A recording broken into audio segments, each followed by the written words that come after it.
మనము Kurnool 4th town పోలీసులు మన కేవీఆర్ని అరెస్ట్ చేసినప్పుడు చాలా క్లియర్గా మాట్లాడినాం. తెలంగాణలో రౌండ్ టేబుల్ సమావేశం పెట్టినప్పుడు ఆ రోజు మాట్లాడినాం. ఇది మంచి పద్ధతి కాదు అని చెప్పేసి అందరం సావధానంగా పద్ధతిగానే చెప్పినాం. మరి ఇక చూస్తూ ఉంటే మరి రెడ్ బుక్ రాజ్యాంగం ఓన్లీ ఆంధ్రప్రదేశ్లోనే ఇంప్లిమెంటేషన్ అవుతుందని నిన్నటిదాకా మనం అందరం అనుకున్నాము.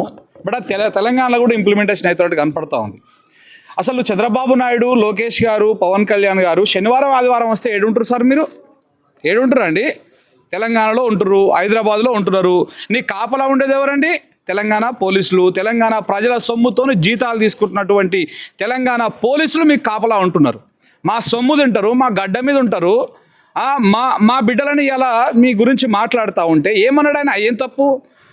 అచ్చా, రెడ్ బుక్, ఎర్ర బుక్, ఎర్రి బుక్ అన్నందుకు మీకు ఏదో ప్రాబ్లం అయింది. మీ టీడీపీ నాయకులు, మీ జనసేన నాయకులు, మీ కూటమి నాయకులు, బీజేపీ నాయకులు, మీ టీడీపీ నాయకులు ఎన్నో డిబేట్లలో నేను క్లిప్పులు కావాలంటే పంపిస్తాను మీకు అందరికీ. బాజాప్తా అమలు చేస్తున్నాం రెడ్ బుక్ రాజ్యాంగాన్ని అని చెప్పేసి ఎన్నో టీవీ డిబేట్లలో మాట్లాడారు. ఆ క్లిప్పులు కావాలన్నా? ఎంతమంది మీద దేశద్రోహం కేసులు పెడతారు? పెట్టండి, తీయండి. అరెస్టులు చేస్తారా? ఏమి దొంగలా పోలీసులు? ఆయన ఇక్కడికి వచ్చిన పోలీస్ ఆయన మీది ఇది ఏపీఎస్ పరిధిలోకి వస్తుంది, మీరు ఎవరికి ఇంటిమేషన్ చేసి వచ్చారంటే ఎల్బీ నగర్ దగ్గర ఉంది కాబట్టి ఎల్బీ నగర్కి వేసి వచ్చినాం అని చెప్పారు. అసలు ఇది ఏ లిమిట్సో తెలియదు, మీకు ఏమైందో తెలియదు. వచ్చేసి రాత్రికి రాత్రి ఎత్తుకొని పోతామంటే చూస్తూ ఊకుంటుందా తెలంగాణ సమాజం? బాజాప్తా చెప్తున్నాం లోకేష్ గారు, ఈ పద్ధతి కరెక్ట్ కాదు. మొత్తం ఇది మీ కనుసన్నల్లోనే నడుస్తుందన్న సంగతి ప్రతి ఒక్కరికి తెలుసు. మీరు తెలంగాణలో ఉందామనుకుంటున్నారా? 2016-17లో తోక ముడుచుకొని కరకట్టకు పారిపోయినట్టు మళ్ళీ తరమాలను మిమ్మల్ని. ఇల్లులను కూడా ఖాళీ చేపిస్తాం, బాజాప్తా చెప్తున్నాం. మీ ఇండ్లు, మీ నివాసాలు కూడా తెలంగాణ నుంచి పోవాల్సి వస్తుంది మీరు ఈ రకమైనటువంటి దుశ్చర్యలకు మీరు పాల్పడితే. మా తెలంగాణ బిడ్డ రాజకీయాలు విశ్లేషిస్తే, ఆంధ్రప్రదేశ్ రాజకీయాలు విశ్లేషిస్తే నొప్పులు అవుతున్నాయా ఒకడొక్కడికి? మీరు ఎంతమంది చేస్తలేరు తెలంగాణ రాజకీయాలని?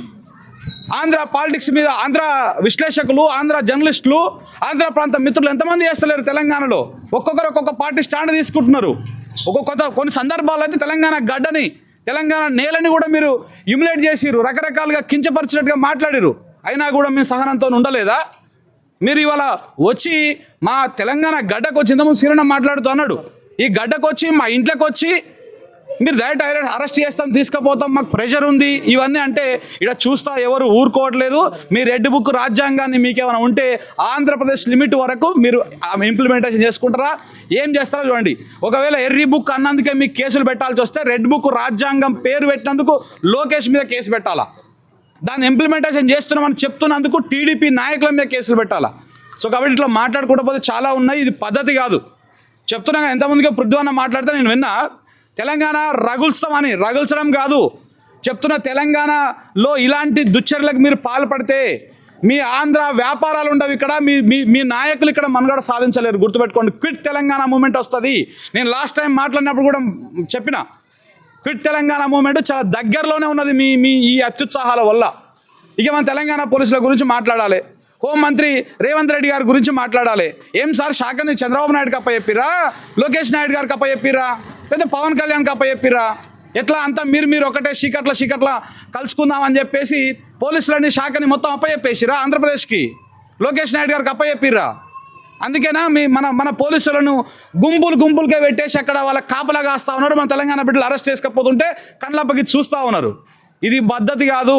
మీ పద్ధతులు మార్చుకోవాలి. ఇది కనుక ఇట్లనే కొనసాగితే తెలంగాణ సమాజం తిరగబడుతుంది. ఇవాళనే తెలంగాణ అస్తిత్వ వేదిక అని ఒకటి పురుడు వస్తున్నది ఇవాళ తెలంగాణ గడ్డ మీద. వాళ్ళు ఇలా మాట్లాడిర్రు. ఇగో ఇట్లాంటివన్నీ కూడా దాని పరిధికే వస్తాయి. తెలంగాణ ఏకమవుతుంది. మీరు ఇక్కడ నుంచి బంద్ పెట్టండి, ఏమన్నా లీగల్గా ఫైట్ చేయండి. శనివారం ఇక్కడ మా రేవంత్ రెడ్డి గారు కూడా అంతే. శుక్రవారం నాడే వస్తాయి అరెస్టులు అన్నీ, శుక్రవారం శనివారం. ఎందుకంటే శనివారం ఆదివారం కోర్టులు బంద్ ఉంటాయి. మంచిగా తీసుకుపోవచ్చు, 2 రోజుల పాటు వీళ్ళకి కావాల్సినట్టుగా చేసుకోవచ్చు. మీ సర్కారులు ఏం సర్కారులు? శనివారం ఆదివారం సర్కారులు ఇవి ఏమన్నా? సో దయచేసి ఈ పద్ధతులు మార్చుకోవాలి. మేము మీ జోలికి రావట్లేదు బిడ్డ. మీరు ఇట్లనే చేస్తే మేము రోజు మీ గురించి మాట్లాడాల్సి వస్తుంది. ఎంతమందిని అరెస్ట్ చేస్తావో చేదు మరి. సో దయచేసి విజ్ఞప్తి చేస్తా ఉన్నా, ఏపీ పోలీసులారా, మీ మీద మాకు ప్రత్యక్షంగా కానీ పరోక్షంగా కానీ ఎలాంటి ద్వేషం లేదు, ఎలాంటి అది లేదు.